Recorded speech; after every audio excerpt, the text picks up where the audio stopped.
돈이 모이는 곳의 이야기 모닝 전략, 이번에는 조금 더 깊은 포트폴리오 전략 세우겠습니다. 박석현 우리은행 WM솔루션 부부장 함께하겠습니다. 어서 오십시오. 안녕하십니까. 우리 시장이 워낙 강해서 그렇지 사실 미국 시장도 최근에 흐름이 그렇죠. 나쁘지 않습니다. 괜찮은데요. 주말에 미국의 고용 지표가 있었는데 생각보다 선방을 했고요. 이번 주도 이슈가 꽤 많은데 가장 또 중요한 거는 미중 간의 2차 협상인데요. 관세 문제는 해결 수순으로 가고 있는 걸까요? 일단 전반적으로는 관세 문제가 아직 불확실한 거는 맞긴 하지만 뭐 흔히 말하는 이제 그 정점을 지났느냐 안 지났느냐 금융시장 측면에서는 이 부분이 중요한데 뭐 지났다고 봐도 무방하지 않을까라고 보여지고요. 물론 그 앞으로의 어떤 협상 과정 속에서 뭐 지난주에도 봤던 대로 불협화음은 계속 나올 가능성은 충분히 있다라고 보여집니다. 다만 이게 이 불확실성을 더 키워가는 과정인지 아니면 줄여가는 과정인지를 놓고 봤을 때는 두 번째죠. 그러니까 줄여가는 과정이라고 봐야 될 것 같고 굴곡은 좀 있다 손 치더라도 전반적인 과정은 불확실성이 줄어드는 과정에 와 있다라고 봐야 될 것 같습니다. 다만 이젠 이 부분은 금융시장에서 상당 부분이 반영이 돼 있을 가능성이 높다라고 봐야 될 것 같고요.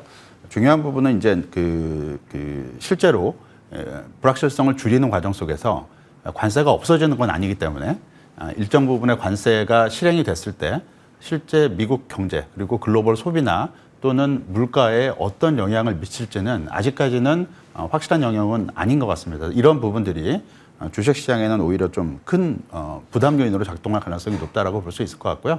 지난주에 미국 그 고용지표도 발표가 됐지만 실제 고용지표 결과보다는 이 금리가 어떤 반응을 했을지에 대해서 주목을 해봐야 되는데 일단 미국 10년물 금리는 11.5bp 올랐죠. 그래서 4.5%를 다시 돌파를 했고요. 30년물도 다시 5%에 이제 근접을 하고 있기 때문에 고용지표 결과가 미국 주식시장에는 긍정적인 영향을 미쳤지만 궁극적으로 경제에 어떤 그 영향력을 행사할 수 있는 국채금리가 많이 올랐다라는 부분은 약간 잠재적인 부담 요인으로 미국 시장에 아직까지 남겨져 있다라고 봐야 될 것 같습니다. 네.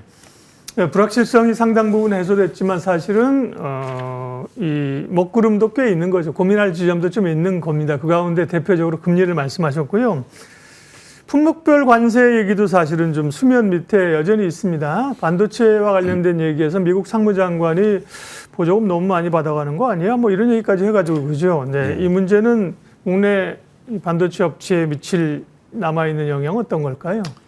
미국 상무장관이 말씀하셨던 한국 업체들이 보조금을 좀 많이 받아간다라는 얘기는 미국 입장에서는 어느 정도 좀 설득력이 있어 보이는 얘기 같기도 하고요. 왜냐하면 삼성전자가 이제 지난해 말에 잠정적으로 보조금이 확정이 됐는데 47억 5천만 달러가 확정이 됐고요.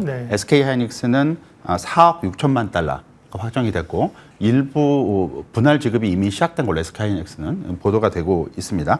이게 이제 투자 대금 대비 이제 보조금을 주는 건데 이 비율이 삼성전자는 12.8%였고 SK하이닉스는 11.8%를 기록을 했습니다. 근데 같이 이제 비교선상에서 놓고 볼 수 있는 게 다른 반도체 업체들의 보조금 비율이 어떻게 되냐 놓고 봤을 때는 TSMC, 대만의 TSMC가 당초에는 보조금 비율이 10%대 정도를 기록을 했는데 투자를 확대하기로 미국 정부하고 어느 정도 약속을 했고 이 확대된 투자 금액 대비 보조금 비율은 4% 수준을 기록을 하게 됩니다. 미국 러트닉 상무부 장관이 보조금 비율 4%를 언급한 것도 확정적인 숫자를 언급했다기보다는 대만의 TSMC의 보조금이 4% 수준이기 때문에 이 4%라는 숫자를 얘기했다라고 봐야 될 것 같고요. 비교해서 봐야 될 게 이제 인텔하고 마이크론 테크놀로지인데 인텔도 보조금을 받고 마이크론도 보조금을 받았는데요.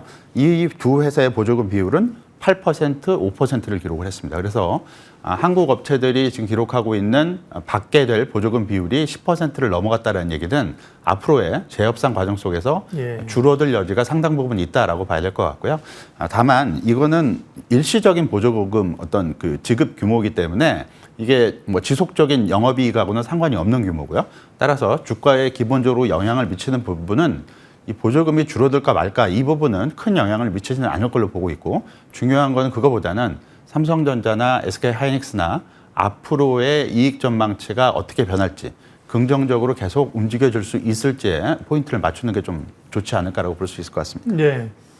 반도체 얘기는 준비한 질문은 더 있는데 시간상 여기까지 하고요. 우리 시장하고 외국인 기조로 넘어가겠습니다. 앞서 이 블룸버그에서 우리 새 정부 기대감으로 한국 강세장 진입 기대한다는 얘기도 있었고요. 외국인들이 결국 움직이면서 이제 매수가 꽤 강하게 붙기 시작했거든요. 네. 외국인 매수가 추가적으로 있을 수 있을지 궁금합니다. 네. 외국인이 5월 달에 한 1조 2천억 정도 순매수를 기록을 했고 거의 뭐 10개월 만인가 보죠. 맞습니다. 오랜만에 순매수. 예, 10개월 만에 처음 순매수를 기록을 했고 6월 달에 들어서 이제 규모가 이제 확 커졌습니다. 지금 3거래일 만에 지난 그 연휴 직전이죠. 그때까지 2조 2천억 순매수를 기록을 했기 때문에 상당 부분 긍정적인 변화다라고 볼 수 있을 것 같고요. 5월 달 순매수는 전형적으로 글로벌 위험 선호, 그러니까 전 세계 시장에서 동반 순매수를 기록하는 과정 속에서 한국 시장 순매수를 기록을 했고, 특히 대만 시장 같은 경우가 순매수 규모가 좀 많았습니다. 한국 시장은 상대적으로 순매수 규모는 좀 5월 달에 적었는데 6월 달에는 좀 상황이 좀 반전이 됐죠. 한국 시장에서 순매수를 상당 부분 강화하고 있는 모습을 보여주고 있고, 이 부분은 대선 정책 모멘텀이 상당 부분 영향을 미치고 있다라고 봐야 될 것 같고요. 물론 이런 부분들이 뭐 대선이 끝났기 때문에 재료 노출과 함께 어느 정도는 종결이 되는 것이 아니냐라고 볼 수도 있겠지만 꼭 그렇지는 않다라고 볼 수 있을 것 같고, 지금 현재 우리나라의 어떤 정책 요인은 뭐 두 가지로 볼 수 있는데, 하나는 정부의 재정 정책, 하나는 중앙은행이죠. 한국은행의 통화 정책이라고 볼 수 있겠는데, 이 두 가지 모두 지금 플러스 모멘텀을 기록할 가능성이 좀 높아지고 있다라는 얘기고요. 이런 부분들은 일정 부분 하에서는 정책 공조로 이제 비춰질 수가 있기 때문에 그리고 지속성을 좀 갖는다라고 봐야 될 것 같고, 따라서 이런 정책 모멘텀을 기반으로 봤을 때는 외국인 순매수가 단발성에 그치지는 않을 것이다라고 봐야 될 것 같고요. 물론 규모 자체는 6월 초반에 기록했던 규모보다는 점차 줄어들 가능성이 높긴 하겠지만 순매수 기조 자체가 크게 뒤바뀔 부분은 많지는 않다라고 봐야 될 것 같습니다. 말씀하신 것처럼 외국인들이 한 달 사고 한 달 팔고 그 다음날 사고 이렇게 반복하지 않잖아요. 기조를 맞습니다. 추세를 가니까요. 그동안에 오랜 매도에서 매수로 돌아섰기 때문에, 그러면 뭘 샀고 뭘 살 것인가, 외국인들이. 보통은 이제 사면 뭐 삼성전자 사고 팔고 메인이잖아요. 그죠? 맞습니다. 최근의 흐름들은 어떤지, 뭐 어떤 걸 좀 선호할까요, 외국인 투자자들은? 일단 5월달, 6월달, 물론 6월달은 영업일수가 며칠 되지는 않긴 하지만 일단 2개월 연속 순매수를 기록하고 있는 업종은 조선, 그다음에 방산, 은행, 유틸리티, 화장품 업종으로 지금 나타나고 있습니다. 반도체 업종 같은 경우는 5월 후반에 약간 매도로 좀 돌아서서 약간의 5월 달에 순매도를 기록하긴 했지만 5월 달 순매도 규모는 뭐 몇백억 원 수준으로 상당히 제한적이었고, 6월 달 들어서는 외국인 순매수가 반도체에 거의 집중이 되고 있습니다. 앞에서 말씀드렸듯이 3거래일 동안 외국인이 코스피 시장에서 2조 2천억 원을 샀는데 반도체 업종 순매수 규모가 50% 이상을 차지를 하고 있기 때문에 상당 부분 집중이 되고 있다라고 봐야 될 것 같고요.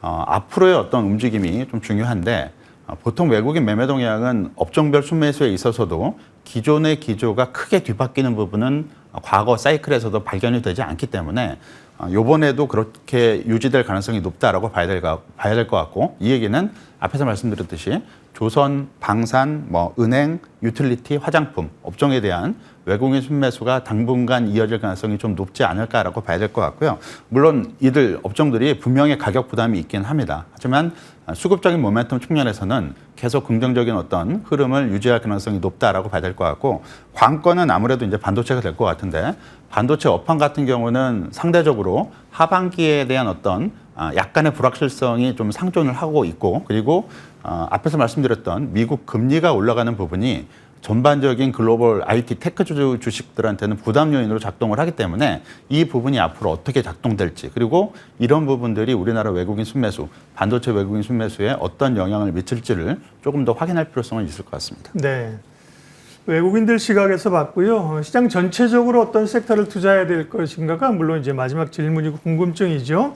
지수가 빨리 올라와서 좋습니다만 2860까지 오니까 단기적으로 조금 빠른 거 아니야라는 생각도 있어서요. 근데 6월 전망하고 그다음에 우리가 얘기한 쪽에서 종합적으로 어떤 섹터나 포트폴리오를 가져가면 될까 좀 마무리해 주십시오.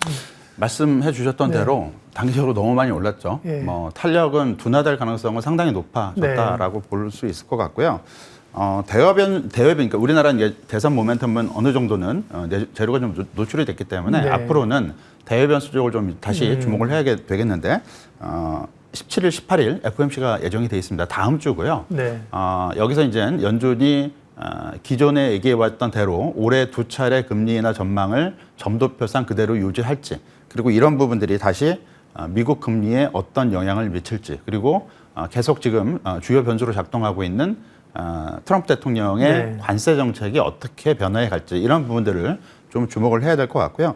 업종 측면에서는 앞에서 말씀드렸던 대로 외국인 수급이 긍정적인 어떤 흐름을 유지할 수 있는 업종들에 관심을 가져야 될 것 같고, 대선과 관련해서는 요번 그 이재명 정부의 정책 중에 가장 이제 주식시장 측면에서는 연관성이 높고 현실성이 높을 것으로 좀 평가가 되고 있는 부분이 레벨업 관련된 그 주식시장 관련하고와 관련된 배당 관련 업종, 네. 은행 업종이 이제 대표적인 업종이다라고 볼 수 있을 것 같고, 그리고 에너지 고속도로 이 부분이 정책 수혜주로 분명히 이제 자리매김할 가능성이 좀 높아지고 있기 때문에 이하고 관련된 재생에너지, 풍력, 태양광 이런 것들이 될 것 같고요. 그다음에 전력망 관련된 업종들, 그리고 ESS, 그러니까 저장장치죠, 에너지 저장장치, 여기하고 관련된 테마들은 정책적인 측면에서는 어느 정도는 가장 높은 순위에 위치하게 되지 않을까라고 볼 수 있을 것 같습니다. 네. 이전에 몇몇 조선, 방산, 전력, 원전 몇몇 섹터에 국한되어 있던 게 이제 투자할 게 사실 범위가 많아진 거죠. 그죠? 언급하신 것도. 그런 점에서는 시장이 많이 좋아진 거죠. 예. 아이고, 더 얘기를 하고 싶은 거 질문은 많지만 시간이 있어서 여기까지 우리은행 WM솔루션 박석현 부부장과 시장 전략 세웠습니다. 고맙습니다. 예, 감사합니다. 내일 딥사이트 있습니다. 주식농부 박영옥 대표님, 원래 이제 지난주에 모시려다가 저희가 일정이 조금 밀렸는데요. 예, 내일 오셔서 최근에 또 새 정부 출범에 대한 기대감, 코스피 10년 만에 랠리가 온다. 제가 물어봤습니다. 왜 10년은 어디서 나온 거냐? 우리가 이제 한국 시장의 장기 박스권이라고 하는 얘기를 과거 7년, 8년 이렇게 왔잖아요. 그런 걸 좀 탈피할 수 있는 계기가 오고 있는 것 아닌가. 그런 시각을 또 칼럼에도 쓰시고 하셔서 또 가치 투자해서 대가시잖아요. 스마트 인컴 박영옥 대표님 내일 만날 겁니다. 기대해 주시고요. 지수 한번 확인하겠습니다. 코스피는 우리 박석현 부부장과 말씀 나눈 것처럼 사실 돌아보면 2,700에서 논 지가 얼마 안 됐습니다. 그죠? 근데 2,800, 이제 900을 눈 목전에 두고 있는 상황이라 굉장히 빨리 올라오고 있고, 예, 반갑기도 하지만 또 좀 조심스러운 측면도 있어서요. 여러 가지를 좀 고려해야 돼. 투자는 어쨌든 간에 어렵습니다. 빠지면 빠져서 괴롭고 어렵고, 오르면 또 내 것만 좀 들어오르는 것 같고, 또 다 오른 것 같아서 어렵고, 네. 그러나 결론은 어쨌든 주가가 오를 때든 떨어졌던 주식을 가지고 있어야 수혜를 볼 수 있다는 거죠. 예, 시장공감텐 여기까지 하겠습니다. 오늘도 좋은 결정하십시오. 고맙습니다.